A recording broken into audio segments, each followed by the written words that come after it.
আজকে বানাবো ছাতুর পরোটা আর আলু ভাজা। আলু ভাজার জন্য প্রথমে কড়াইতে তেল গরম হলে কালো জিরে ফোড়ন দিয়ে আলুগুলো দিয়ে দেবো।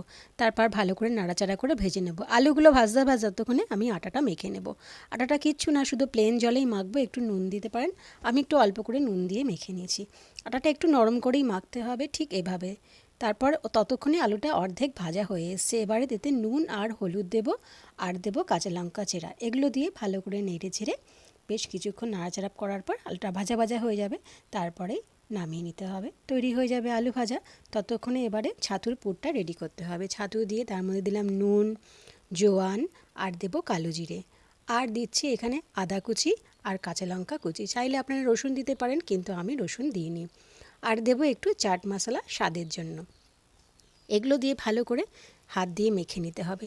এখন তো একটু ঝুরঝুরে হয়ে আছে, এবার কিন্তু একটু জল দিয়ে দিয়ে মাখতে হবে। বেশি না, অল্প পরিমাণে জল দিয়ে মাখতে হবে, কিন্তু ছাতুটা ঝুরঝুরেই থাকবে, খুব হয়ে যাবে না, কাদা কাদা হয়ে যাবে না। এরকম ঝুরঝুরে করে মেখে নিলে তৈরি হয়ে যাবে আলুর।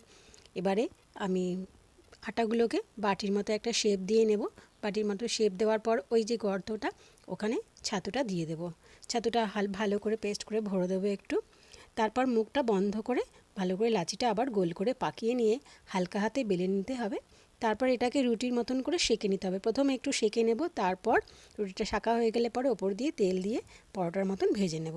তেলটা আমি অল্প পরিমাণে দিই, কারণ আমরা তেল একটু কম খাই। আপনারা চাইলে বেশি দিলেও ভাজতে পারেন।